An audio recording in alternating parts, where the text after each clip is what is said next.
Olá para você que nos acompanha, estamos começando a nova temporada do nosso programa Controle Externo. Em 2022, nós estivemos aqui na tela da TV Alesp e também começamos, através da rede TCESP, a exibir a nossa programação em vários canais das TVs legislativas das câmaras municipais do Estado de São Paulo e a partir de agora, em 2023, nós também estamos pelas TVs comunitárias do Estado de São Paulo, levando o que o Tribunal de Contas do Estado de São Paulo faz, que é a sua atividade fiscalizatória, o exercício do controle externo para o bem-estar e o melhor uso dos recursos públicos para toda a população paulista. Para você que já nos acompanhava no ano passado, é um prazer tê-la novamente aqui. Para você que está nos conhecendo agora, sejam muito bem-vindos a mais essa temporada do nosso programa Controle Externo, que é gravado sempre aqui no Auditório Nobre Professor José Luiz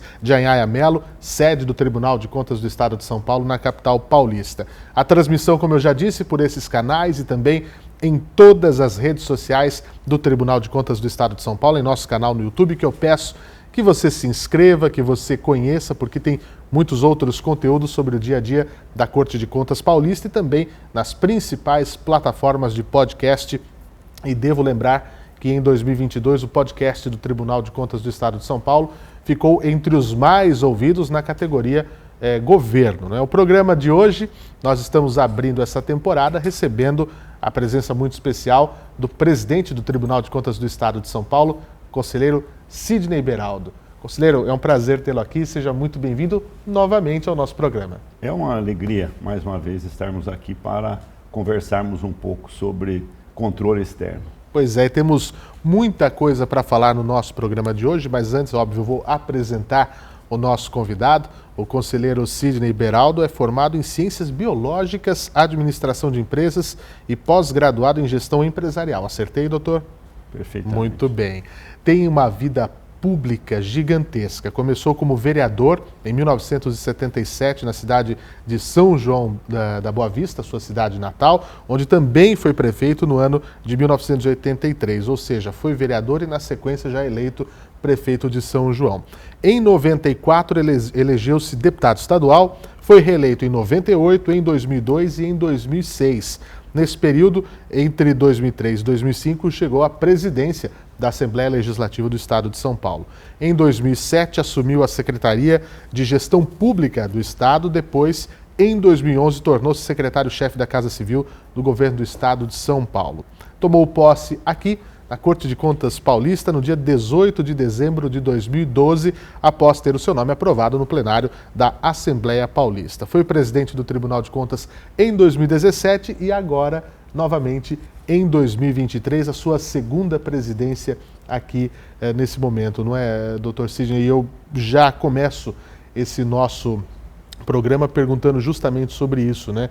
Sobre as prioridades da presidência. A gente sabe que aqui no Tribunal, anualmente, muda-se, né, a mesa diretora e é um tempo que para muitas pessoas pode ser curto, apenas um ano de atividades, né, de fevereiro a fevereiro, né, que é o exercício desse mandato, mas eu sei que o senhor e a sua equipe elencaram algumas prioridades para essa gestão. O que a gente pode falar para quem nos assiste, o que vem aí nesse ano de 2023?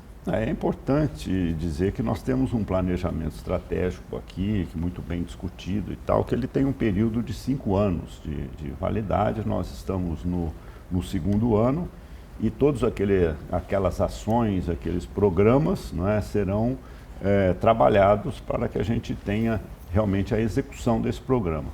Mas eu diria que, prioritariamente, o grande desafio é nós reduzirmos o prazo de julgamento, né? Porque quanto mais rápido o julgamento, eu acho que mais justo. E para isso é preciso diminuir o estoque de processos, quer dizer, nós temos que dar uma saída maior do que a entrada dos processos. E algumas ações nós estamos desenvolvendo nesse sentido, lembrando que esses projetos estão dentro do planejamento estratégico. O primeiro deles é uma reorganização da própria estrutura do tribunal, olhando todo o seu organograma, procurando dimensionar a força de trabalho com com as demandas, não é, para que a gente tenha uma eficiência maior na regulação também dos processos. Para isso é preciso fazer uma revisão desses processos. Essa é uma grande tarefa, talvez não seja um trabalho de um ano, mas ele tem que começar revisando todos esses processos. Aí nós vamos utilizar as ferramentas da tecnologia da informação, sempre com esse objetivo. Quer dizer, fazer mais com menos, reduzir o tempo de julgamento, com isso reduzindo o estoque.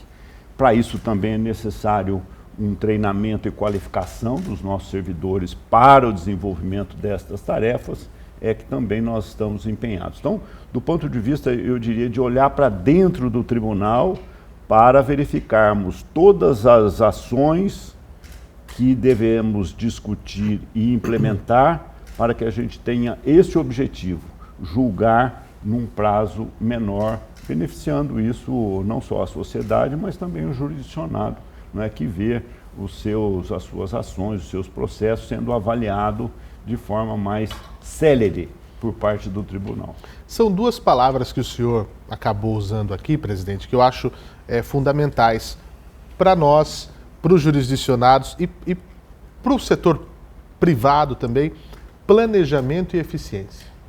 Isso é fundamental, não é? Em todas as áreas. E é isso que o senhor nos coloca aqui, né? Com um bom planejamento, você consegue ter como resultado eficiência nos seus processos. Sem dúvida, nós temos cada vez mais, né, cobrado do nosso jurisdicionado, eu diria quase que uma exigência, né, em função de dados que nós levantamos do EGM e outras ações desenvolvidas pelo tribunal, que nós temos uma deficiência, né, dentro das organizações do planejamento, né, ou seja, prever, né, todos os fatos com uma certa antecedência e fazer um planejamento com base em dados, em informações, sim, em banco de dados, em pesquisas, né? Ora, se nós estamos cobrando isso dos nossos jurisdicionados, nós também temos que trabalhar dentro de um planejamento. Agora, com a parte de olhar para fora, né? Olhar das nossas atribuições junto às prefeituras, junto ao Estado. Aí nós temos já o ciclo de debates, que já há 27 anos que é feito. Cada ano que passa a gente vai aprimorando cada vez mais, procurando levantar ao longo dos anos aqueles pontos de atenção, ou seja, aonde a gestão municipal, ou gestão da Câmara, do próprio Estado, encontram dificuldades, ou o tribunal está verificando que merece um pouco mais, né, de atenção. Estes pontos também têm sido prioridade das nossas ações junto no debate, por exemplo, dos ciclos de debate, né, onde nós tratamos da questão do planejamento, a questão de uma lei nova, extremamente importante, que é a Lei de Licitações, que entra agora em abril, em vigor, né, e vai modificar todo esses instrumentos que nós tínhamos através da Lei 866, ela tem uma mudança de aspectos importantes e que, ao meu ver, facilita muito o trabalho da gestão, mas precisa ser implementado com eficácia, com eficiência. Então esse é um ponto também que nós temos tratado, além também do terceiro setor. Por quê? Porque o terceiro setor tem cada vez mais, as administrações têm transferido recursos para o terceiro setor, acho que é positivo, não tem dúvida, mas precisa, e nós temos verificado isso, a necessidade de um maior controle, né, de um maior controle por parte de quem está adquirindo esses serviços, que são as prefeituras, câmaras e o próprio governo do Estado. Agora, é muito importante, quem nos acompanha nesse momento, está vendo imagens da primeira edição do ciclo de debates deste ano, mais um ano, 27º, né, ano do ciclo de debates na cidade de Presidente Prudente. Nós estivemos lá, o Centro Cultural Matarazzo lotado, né, mais de 600 pessoas acompanhando, entre profissionais, né, os servidores dos municípios, prefeitos, né, de quase todas as cidades da região, presidentes de câmaras. Isso mostra a preocupação dos gestores, não é, presidente, em conhecer. Porque, primeiro ponto, às vezes, pelo nosso nome, tribunal, as pessoas acabam tendo um certo medo ou receio. Mas, num evento como esse, nessa atitude que o senhor diz de promover celeridade, de promover transparência, há um caráter pedagógico muito importante no ensinar, no levar as instruções. O exemplo da nova lei de licitações, né, a 8666, nem é uma velha lei, ela é de 93, né, já temos uma nova, 14133, que vai passar a partir de abril a ser somente ela. Então, essa ideia de colocar o Tribunal de Contas na estrada, de fazer esses ciclos, de promover a atualização dos seus próprios servidores, né, mostra um caráter onde, assim, estamos aqui para ser parceiros, né? Nós não queremos que cheguem os erros para que tenhamos que apenar, tenhamos que julgar, enfim, mas estamos aqui para ajudar. Esse é um papel importante. Sem dúvida, eu acho que o que aconteceu em Presidente Prudente, né, agora este primeiro encontro, o ciclo de debates, eu acho que é um exemplo disso, né? Porque nós tivemos uma oportunidade de reunirmos com toda a nossa equipe, né, aqueles que estão lá na ponta trabalhando, os agentes de fiscalização, também levando informações, né, novas do tribunal, e também um espaço, né, de diálogo com os próprios servidores que estão trabalhando no levantamento, promovendo essas auditorias. Nós temos as chamadas ordinárias também, né, que avalia uma determinada política pública. Sim. Num dia. Tudo isso traz, todas essas novidades traz exigência de um maior diálogo e também receber informações daqueles que estão executando. Uma cobertura bastante importante também da própria mídia, demonstrando que tem um interesse, né, em contribuir, em divulgar estes encontros, e a participação, né, de mais de 600 pessoas. É o maior local que nós temos lá em Presidente Prudente, é para 600 pessoas, e nós verificamos muita gente em pé ali durante 3 horas, e na maioria das vezes você não ouvia uma mosca voando por conta da atenção e dos assuntos que estavam sendo colocados.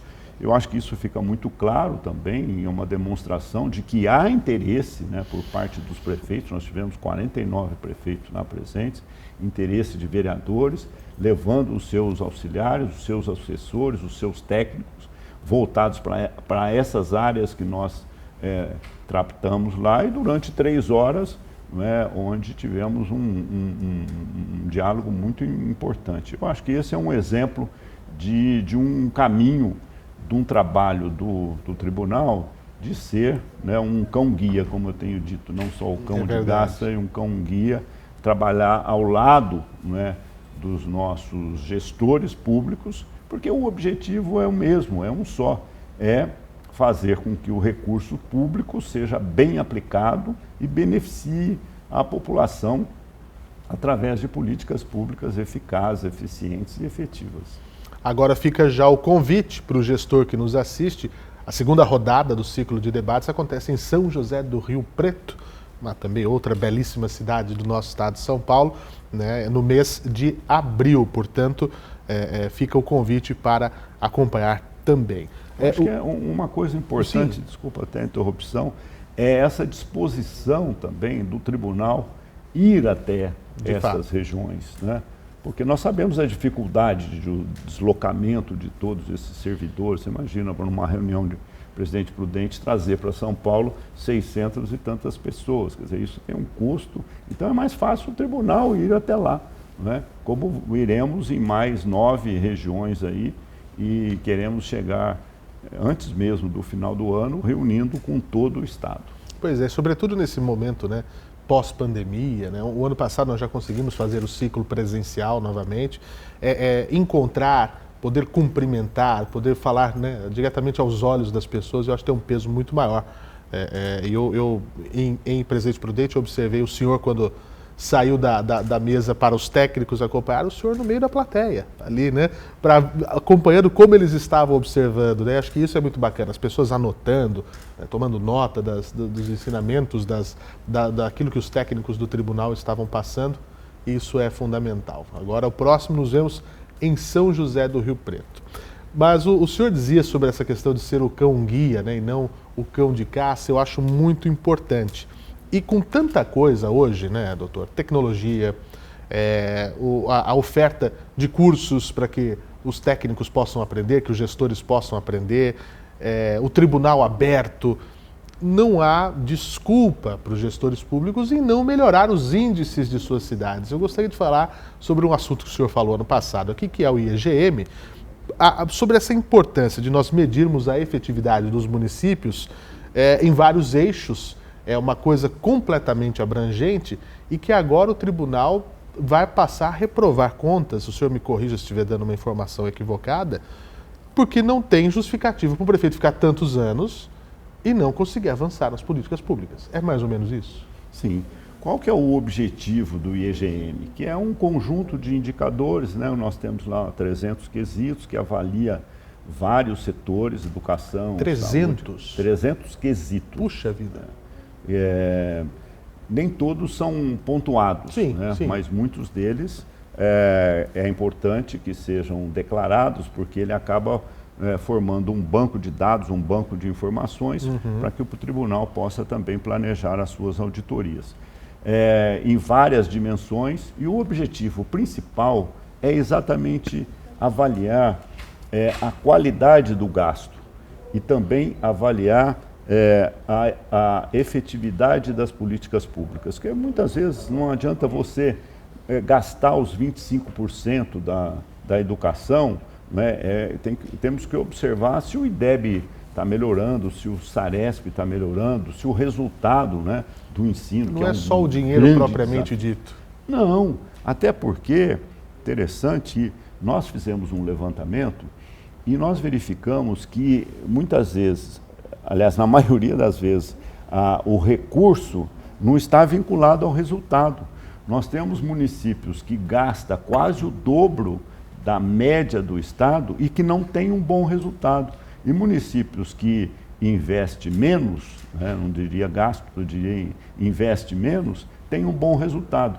Isso significa que aqueles insumos aplicados na hora certa, no momento certo, quer dizer, a escola tendo uma boa infraestrutura, professores treinados, qualificados, o resultado aparece e não necessariamente exige muito gasto.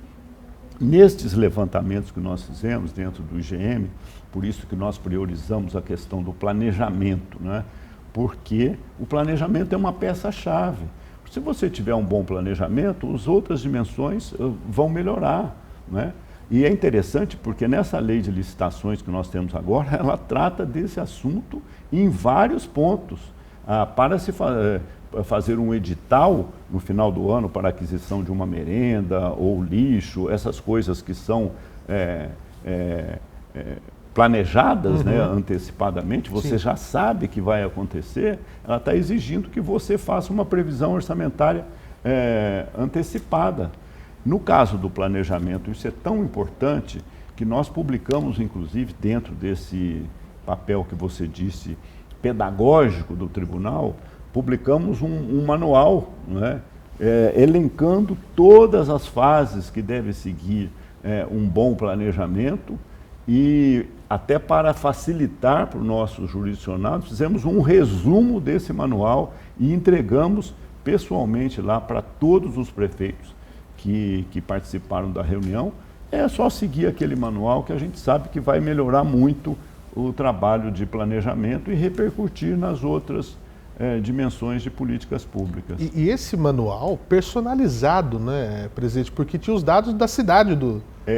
O manual, não. O manual ele é geral, mas tinha... Mas um relatório... Isso. É esse personalizado. Eu observei tinha isso. até o nome do município na sua capa. Exato. Com todas as informações, né, do tribunal, da avaliação das suas contas, número de de contratos, né, aqueles julgados regulares ou irregulares, e além disso, todas as informações do IEGN, de cada município, personalizado, entregue em mãos para o prefeito. Olha, olhando para aquilo, eu acredito que nós teremos ali várias ações que, uma vez desenvolvida, possa melhorar e eu diria que até um bom plano de governo.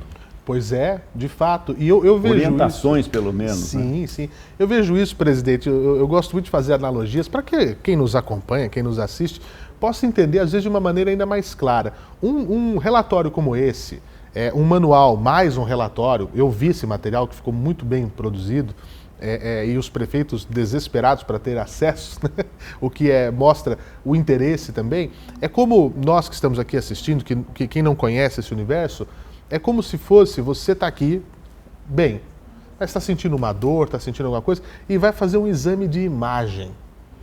E aí você vai conseguir se enxergar por dentro. E o médico vai poder falar assim, está aqui o problema. Nós vamos atacar aqui, aqui e aqui. Um relatório como esse, o papel do IEGM é como um mais completo exame de imagem.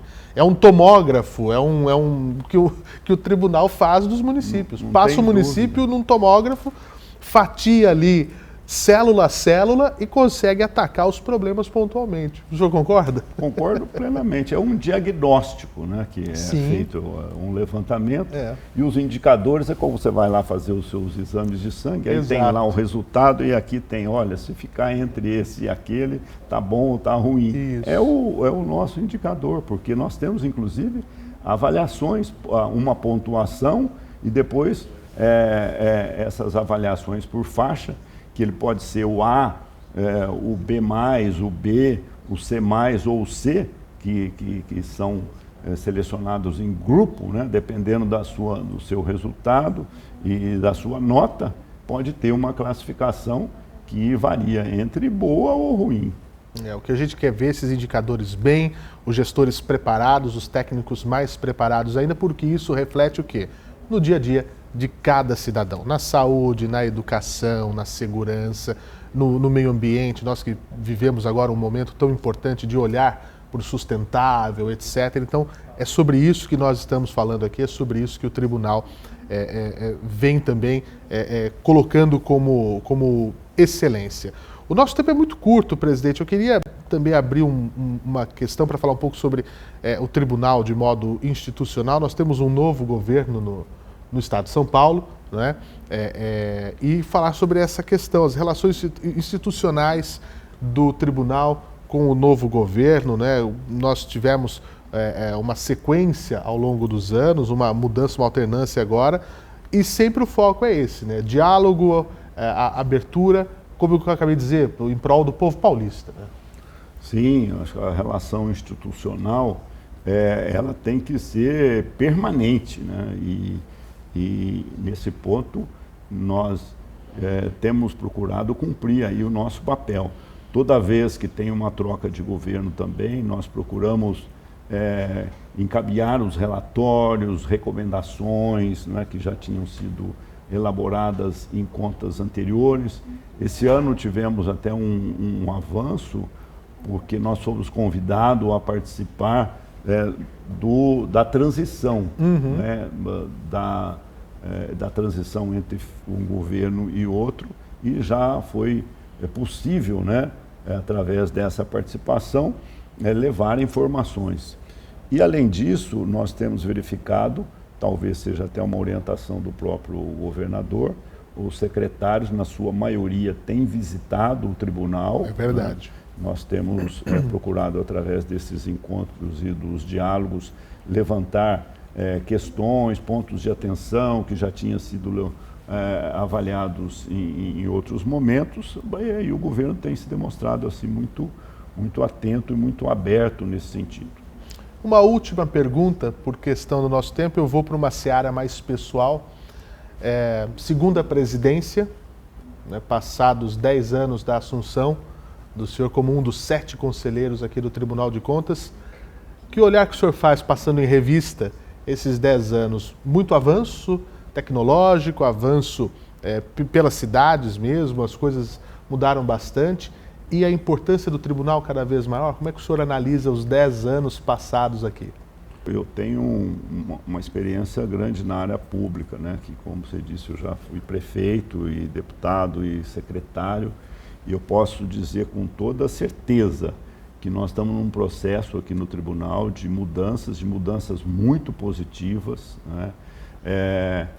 Com esta preocupação de fazermos essa avaliação não só do ponto de vista jurídico, do ponto de vista da conformidade, mas também olhando o resultado das políticas. E eu diria até que eu fui presidente em 2017. De 2017 para 2023, a gente já percebe um outro tribunal consolidando políticas também desenvolvidas pelo tribunal, já com um bom resultado, né? Eu acho que o grande desafio é levar toda essa experiência acumulada, estas informações que nós temos, colocar de forma transparente, né, dar transparência cada vez mais para o nosso cidadão e também contribuir para que as administrações possam ir na mesma linha, né, evoluir do ponto de vista de processos, de tecnologia, para fazer com que o dinheiro dos impostos que a população paga sejam bem aplicados e possam retornar através de políticas públicas de qualidade para o cidadão. E o cidadão pode ter o Tribunal de Contas como um parceiro. Fica aqui o convite, inclusive, para que você acesse o nosso site, por exemplo, tce.sp.gov.br, porque lá há muito conteúdo. Todos esses manuais que o próprio presidente falou estão disponíveis online. Hoje a tecnologia facilita isso.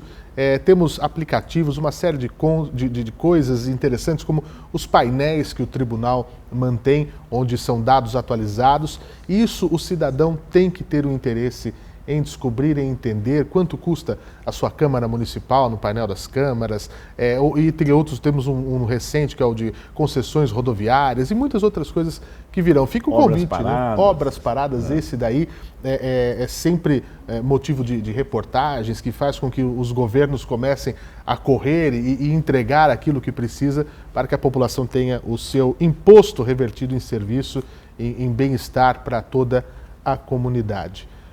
Dr. Sidney, presidente do Tribunal, 46 anos de vida pública, se nós contarmos a eleição de vereador até o dia de hoje, né?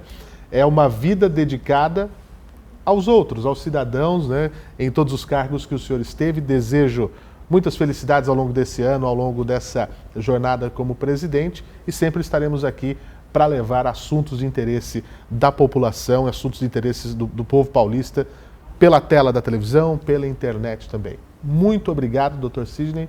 Volte sempre. Eu que agradeço.